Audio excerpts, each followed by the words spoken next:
اس کے بعد میرے اللہ نے دوسری نگاہ جب ڈالی تو دو بندوں کو چنا ہے، ایک کو مصطفیٰ کہتے ہیں، دوسرے کو مرتضیٰ کہتے ہیں۔ میری لگتے جگر دوسری نگاہ جب اللہ نے ڈالی تو دو بندوں کو چنا ہے، ایک کو مصطفیٰ کہتے ہیں اور دوسرے کو مرتضیٰ کہتے ہیں۔ اور پھر دیکھ کے کہا کہ میری لگتے جگر تیری شان کا مقابلہ کائنات میں کون کر سکتا ہے؟ جسے پہلے اللہ نے چنا اسے تیرا بابا بنا دیا ہے، جسے دوسرا چنا اسی کو تیرا شوہر بنا دیا ہے۔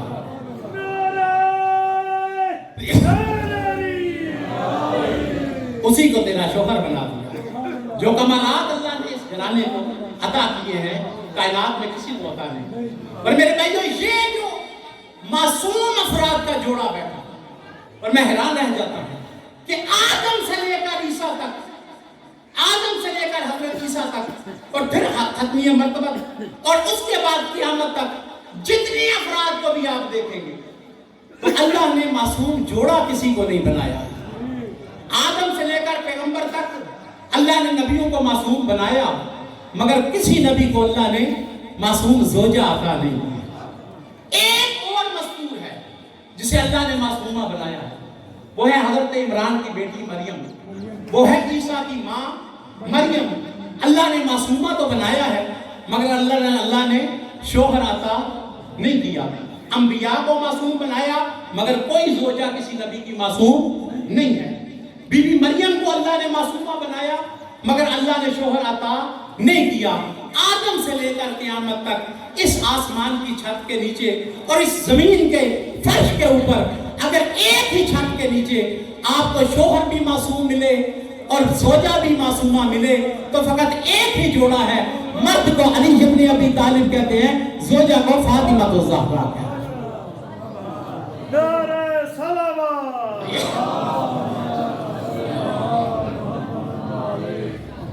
گر فاطمہ زہرا کا جب شان کا گھر ہے، گر فاطمہ زہرا کا جب شان کا گھر ہے، یہ وحی کی منزل ہے، یہ قرآن کا گھر ہے۔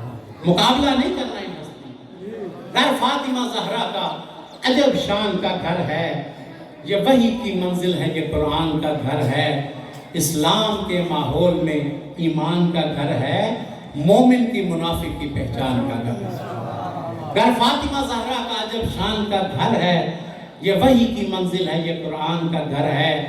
اسلام کے ماحول میں ایمان کا گھر ہے، مومن کی منافق کی پہچان کا گھر ہے۔ کچھ لوگ مرے جاتے ہیں اس رنج و محن میں، اس گھر کا جو دروازہ ہے مسجد کے صحن میں، ان کے پاک ہونے کی شہادت مسجد کا دروازہ بھی دے رہا ہے کہ ان کے سوا کوئی نہیں کہ جس کا دروازہ مسجد کی طرف کھلا ہو۔ اللہ نے اس گھر کو نبوت سے نوازا، کیا کہ کمالات عطا کی ہیں۔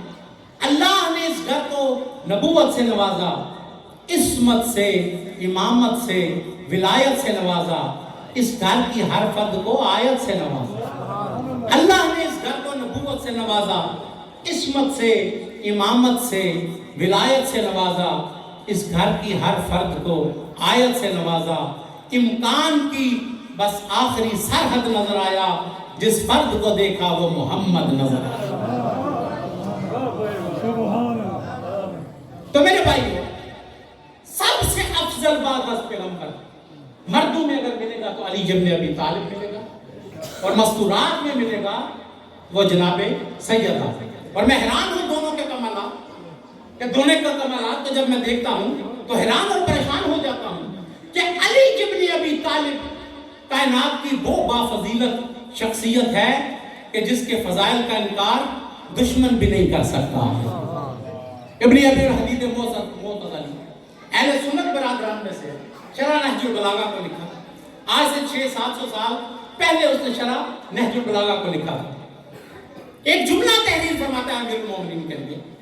دیباچے میں جب نہج البلاغہ کی شرح شروع کی تو دیباچے میں ایک جملہ لکھتا ہے، کہنے لگا قسم باخدا میں حیران ہوں علی ابن ابی طالب پہ کہ کیسی معجزانہ ذات اللہ نے دنیا میں پیدا کر رکھی ہے، کہ علی وہ ذات ہے کہ جس کے فضائل کو دوست بھی چھپاتے ہوئے نظر آتے ہیں، دشمن بھی چھپاتے ہوئے نظر آتے ہیں۔ دشمن تو چھپاتے تھے بغض کی وجہ سے، دوست کیوں چھپاتے ہیں؟ اس لیے کہ اگر مولا کے فضائل پڑھے تو قتل ہونے کا ڈر ہے. دوست بھی چھپاتا ہے, نہیں میرا علی سے کوئی تعلق نہیں, میں علی کے فضائل کا قائل نہیں. کہتا میں حیران رہ گیا ہوں کہ پوری کائنات میں سے علی کے دشمن بھی علی کے فضائل چھپاتے ہیں اور علی کے دوست بھی علی کے فضائل چھپاتے ہیں.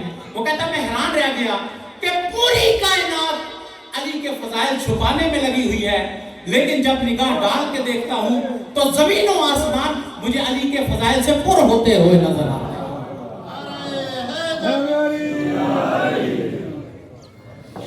چھپانے کی کوشش کرتے ہیں مگر چھپا نہیں سکتے.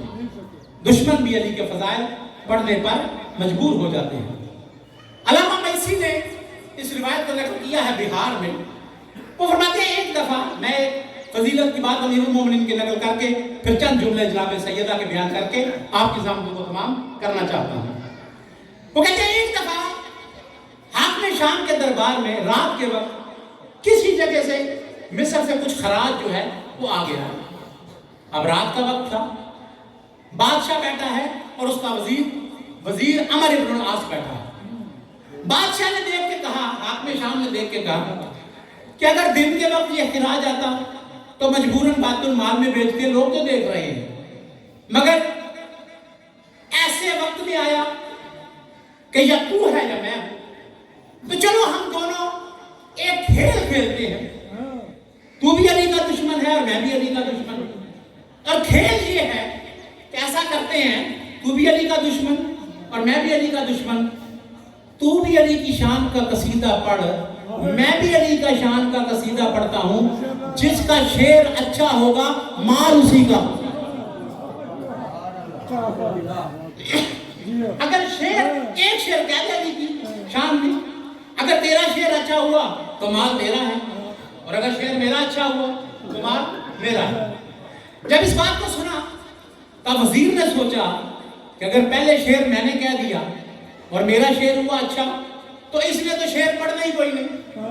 اس نے کہنا میں نے کون سا شعر پڑھنا ہے علی کا, میں تو دشمن ہوں. میں تو چیک کرنا چاہتا تھا تیرے اندر علی کے کیا جذبات ہیں, تو مال تو اس نے دینا کوئی نہیں. اس نے کہا نہیں جناب شعر پڑھتے ہیں مگر میں وزیر ہوں آپ بادشاہ, تو پہلا شعر تو بادشاہ کو پڑھنا چاہیے تو پھر وزیر کو پڑھنا چاہیے. حاکم شام یزید کا بابا, اب دیکھ کے علامہ ویسی کہتے ہیں اس نے شعر پڑھا. وہ کہتا ہے خیر البریہ بادہ احمد حیدر فالناس ارض والوسیع السماء. خدا کی قسم محمد مصطفیٰ کے بعد اگر کوئی پوری کائنات میں افضل ہے تو اسے علی ابن ابی طالب ہے.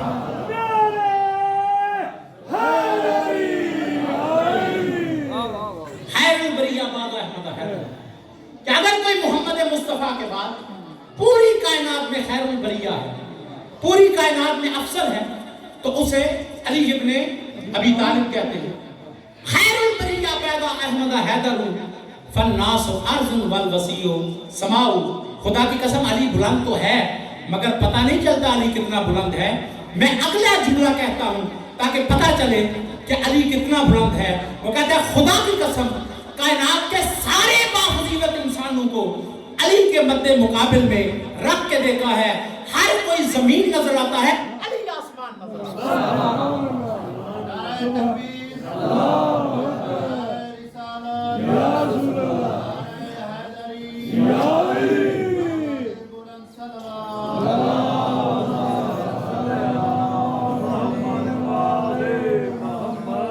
علی کے مد مقابل کسی کو بھی رکھ کے دیکھو گے تو ہر کوئی زمین نظر آتا ہے, علی آسمان نظر آتا ہے.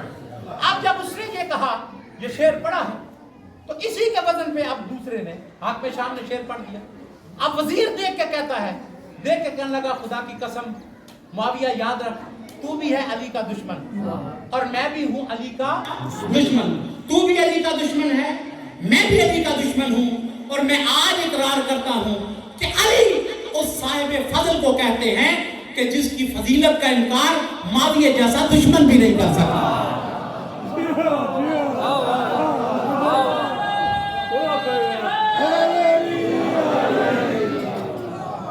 علی اس صاحب فضل کو کہتے ہیں کہ جس کی شان کا قصیدہ پڑھنے پہ معاویہ جیسا دشمن بھی اقرار کر لیتا ہے. روایت لکھتی ہے کہ وہاں پہ یزید بھی بیٹھا تھا، وہاں پر یزید بھی بیٹھا تھا. جب اس نے دونوں کے اشعار کو سنا نا کہ میرا بابا بھی دشمن، اس نے بھی علی کی شان بیان کر دی، اور اس کے بعد یہ عمر ابن العاص بھی دشمن، اس نے بھی علی کی شان کا قصیدہ پڑھ دیا ہے.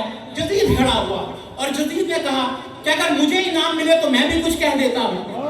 آپ نے جو شان بیان کی، انہوں نے کہا تو بھی اگر کچھ کہنا چاہتا ہے تو کہہ لے. دونوں کی طرف اشارہ کر کے کہتا ہے خدا کی قسم تم دونوں علی کے دشمن ہو، اور دشمن ہو کے علی کی شان کا قصیدہ پڑھ رہے ہو، اور یہ کوئی معمولی بات نہیں. اے میرا باپ معاویہ اور عمر، تم دونوں کا علی کی شان کا قصیدہ پڑھنا اتنا ہی مشکل ہے جیسے کوئی سوکن دوسری سوکن کے حسن کا اقرار.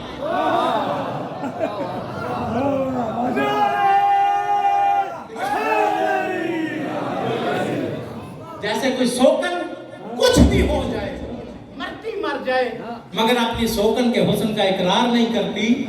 اتنا مشکل ہے تمہارا علی کی شان کا قصیدہ پڑھنا، اور علی کی شان کا قصیدہ پڑھنا یہ تمہارا کمال نہیں، یہ علی کے فضائل کا کمال بنتا ہے. اور دوسری شخصیت قسم باخدا وہ باعظمت مستور، وہ باعظمت مستور کہ جس کے فضائل کا مقابلہ کائنات میں کوئی مستور نہیں کر سکتا. کمالات کو دیکھا جائے میں حیران رہ جاتا ہوں. وقت مختصر ہے، میں اس میں چند اشارے ہی کر سکتا ہوں. یہ بی بی وہ ہے جو ولادت سے پہلے بھی جس کے فضائل دنیا میں نمایاں ہوتے ہوئے نظر آتے ہیں، جو شکم مادر میں اپنی ماں کی غم گسار بنتی ہوئی نظر آئے، اسے فاطمہ الزہرا ہے. پیغمبر خدا گھر میں تشریف لاتے ہیں، اور گھر میں تشریف لانے کے بعد باہر سے سنا کہ خدیجہ الکبریٰ کسی سے گفتگو کر رہی ہے. خدیجہ کی آواز آتی ہے، پھر کسی بچے کی آواز آتی ہے. جب گھر میں داخل ہوئے تو جناب خدیجہ الکبریٰ اکیلی ہیں، کوئی نہیں ہے. کہا خدیجہ میں نے باہر سے سنا کہ آپ کسی سے باتیں کر رہی ہیں، اور کوئی آپ سے باتیں کر رہا تھا. کہا یا رسول اللہ ہاں باتیں کر رہا تھا، لیکن خدیجہ گھر میں مجھے نظر کوئی نہیں آیا. کہا یا رسول اللہ آپ جانتے ہیں نا یہ سارے کا سارا شہر مکہ کا آپ کا بھی دشمن ہے، میرا بھی مخالف ہے. جب سے میں نے آپ سے عقد کیا آپ کا بھی مخالف جو بھی آتا ہے وہ مجھے پریشان کرتا ہے. تو یہ کوئی عام بندہ نہیں، یہ جو میرے شکم میں بچہ ہے اللہ نے اسے ایسا بنایا کہ یہ مجھے بار بار دلاسے دیتا ہے، یہ بچہ میری غم گساری کرتا ہے. پیغمبر خدا نے دیکھ کے کہا کہ خدیجہ پھر سن میں تجھے خبر دیتا ہوں، یہ بچہ نہیں ہے یہ بچی ہے، اور اللہ نے اسے ایسی عظمت عطا کی ہے کہ یہ بچی فقط بچی بن کے نہیں آئے گی، جب دنیا میں آئے گی خود بھی معصومہ ہوگی، 11 معصوم اماموں کی ماں بنتی ہوئی نظر آئے. اس کی نسل سے اللہ 11 معصوم امام پیدا کر دیں گے. خدیجہ الکبریٰ کی دختر کائنات میں کس فضیلت حامل ہے. دنیا میں تشریف لاتی ہیں، اور دنیا میں بھی جب تشریف لائی تو اللہ نے وہ فضائل عطا کیے ہیں کہ جب دنیا میں آئی ہیں تو دایا گیری کے لیے حوریں بھی آتی ہوئی نظر آتی ہیں، آسیہ و مریم بھی آتی ہوئی نظر آتی ہیں، جس کی ولادت میں کوئی گناہگار ہاتھ شامل نہیں. اللہ کی معصوم حوریں تشریف لائی، آسیہ و مریم دنیا میں آتی ہوئی نظر آتی ہیں. اور روایت کہتی ہے کہ اس کے آگے آپ بڑھ جائیں، یہ 2 مرحلے ہوئے. تیسرا مرحلہ جناب سیدہ کا کہ اللہ نے کیا فضائل عطا کیے ہیں. روایت کہتی ہے کہ جناب ام سلمہ سے کسی نے کہا تھا کہ ام سلمہ بچی کا دھیان رکھنا، بچی کی ماں دنیا سے چلی گئی ہے، فاطمہ ابھی چھوٹی ہے، اصول تہذیب اچھے انداز سے سکھا. تیری محبت ہے نا تو بچی کو اصول تہذیب ذرا اچھے انداز سے سکھانا. دیکھ کے جناب ام سلمہ نے کہا نہیں تم شاید فاطمہ کی معرفت نہیں رکھتی، میں اسے اصول تہذیب نہیں سکھاتی، وہ مجھے اصول تہذیب سکھایا تھا. عالم غیر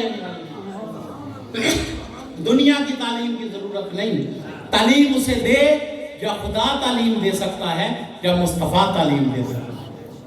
اصول تہذیب میں اس سے سیکھتی ہوں، میں اپنی اصلاح کرتی ہوئی نظر آتی ہوں.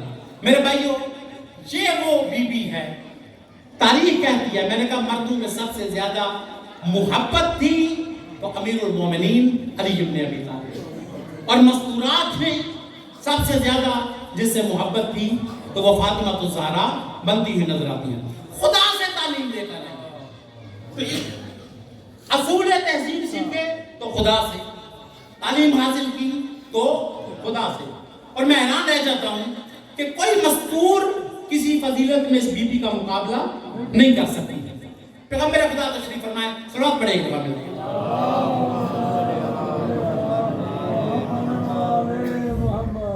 صحابہ اکرام کا مجمع ہے، صحابہ اکرام کا مجمع، امیر المومنین تشریف فرما رہی ہے مسجد میں. پیغمبر خدا نے صحابہ اکرام کے مجمع میں سوال کیا کہ مجھے بتاؤ کہ تم مجھ سے پڑھ چکے ہیں، بڑا زیادہ پڑھ چکے، بتاؤ کہ کسی مستور کے لیے سب سے بہتر چیز کون سی ہو سکتی ہے؟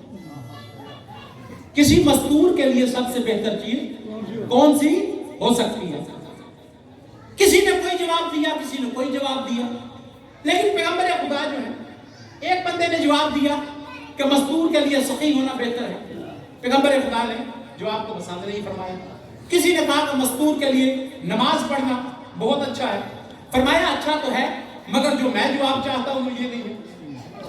ہر صحابی اپنی معرفت کے لحاظ سے بات کر رہا ہے کہ مستور کے لیے سب سے بہتر چیز کون سی ہے. روایت کہتی ہے کہ یہ بات جناب سیدہ تک پہنچی کہ پیغمبر نے سوال کیا ہے اور کوئی مرد جواب نہیں دے رہا کہ مستور کے لیے سب سے بہتر چیز کیا ہے. جناب سیدہ کے پاس جب یہ پیغام پہنچا، جناب سیدہ نے اپنی کنیز کو بھیجا اور جا کے کہا کہ میرے بابا سے کہے کہ آپ کی لخت جگر کہتی ہے کہ سیدہ کی نظر میں کسی مستور کے لیے سب سے بہتر چیز یہ ہے کہ کوئی کسی غیر مرد کی نگاہ کبھی اس پہ نہ پڑے اور اس کی نگاہ کبھی کسی غیر مرد پہ نہ پڑے. سب سے بہتر چیز جو ہے وہ یہ ہے کہ کسی غیر مرد کی نگاہ اس پہ نہ پڑے. پیغمبر خدا کو جب بتایا گیا کہ یہ جواب آیا ہے کہ مستور کے لیے سب سے بہتر یہ ہے کہ کسی غیر مرد کی نگاہ اس پہ نہ پڑے اور اس مستور کی نگاہ غیر پہ نہ پڑے، پیغمبر خدا خوشی سے کھڑے ہوئے اور فرمایا کہ یہ جواب فاطمہ کیوں نہ دیتی؟ الفاطمہ تو بزا تو منی، فاطمہ مصطفیٰ کا ٹکڑا ہے. چونکہ فاطمہ مصطفیٰ کا ٹکڑا ہے لہذا فاطمہ ہی یہ جواب دے سکتی تھی. بس میرے بھائیوں، قبلہ صاحب تشریف لے آئے. دو جملے مسائل کے میں پڑھنا چاہتا ہوں، تفصیلاً انشاءاللہ بعد میں قبلہ صاحب بھی پڑھیں گے اور میرے بعد بہت اچھے مصاحبان حاجی محمد حسن صاحب آ رہے ہیں، وہ انشاءاللہ مکمل شہادت آپ کو سنائیں گے. اور دو چار جملے میں بھی کہنا چاہتا ہوں. ایک دفعہ سبات پڑھیں قبلہ کی آمد.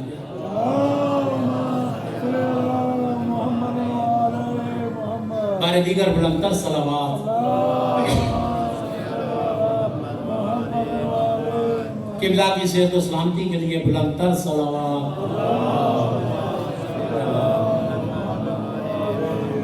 بس میرے بھائیو دو چار جملے مسائل کے آپ کے گوش گزار کرنا چاہتا ہوں کہ روایات کہتی ہیں کہ پیغمبر خدا کو اس مستور سے بڑی محبت تھی کہ پیغمبر خدا جب بھی کسی سفر پہ جاتے تھے نا تو سب سے آخر میں اپنی لخت جگر سے ملاقات کرتے تھے، سب سے آخر میں سیدہ سے ملنا. اور روایت کہتی ہے کہ جب کبھی کسی غزوے سے، جہاد سے، سفر سے واپس آتے تھے تو سب سے پہلے جناب سیدہ سے ملاقات کرتے تھے. چلتے ہوئے سب سے آخر میں ملاقات اور آتے ہوئے سب سے پہلے ملاقات. پیغمبر چاہتے تھے کہ فاطمہ سے جدائی کی مدت جتنی کم ہو جائے اتنا ہی اچھا ہے. یہ پیغمبر کی محبت کا تقاضا تھا. اور جناب سیدہ جب آتی تھی پیغمبر تعظیم کے لیے کھڑے ہوتے تھے اور پیغمبر خدا ان کی پیشانی پہ بوسہ لے کر اس کے بعد اپنی جگہ پہ بٹھایا کرتے تھے اور ان کے دروازے پہ آ کے دن میں کئی دفعہ آیہ تطہیر کی تلاوت کرتے تھے. بس میں یہی کہنا چاہتا ہوں کہ جس کے دروازے پہ پیغمبر رک کے آیہ تطہیر کی تلاوت کرتے تھے اور جس کے دروازے پہ رک کے ملک الموت جس کے دروازے کا حیا کیا کرتا تھا اور جس کے گھر میں آ کر جبریل چکیاں پیسا کرتا تھا اور جس کی عظمت کو دیکھ کے،